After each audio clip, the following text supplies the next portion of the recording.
Okay, so ito na yung ating after, no? After natin siya malinis. So, ayan.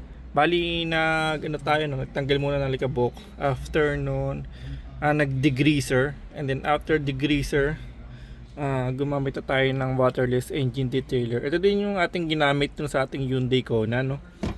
Then after nun is brush and then banlaw ng tubig.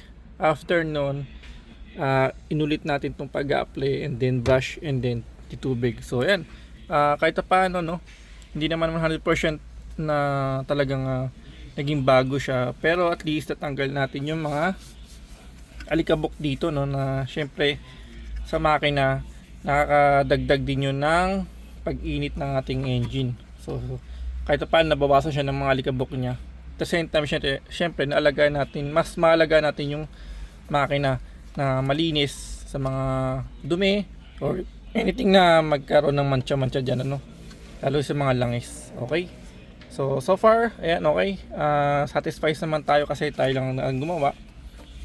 So yun lang guys, thank you for watching po, no, waterless engine detailer.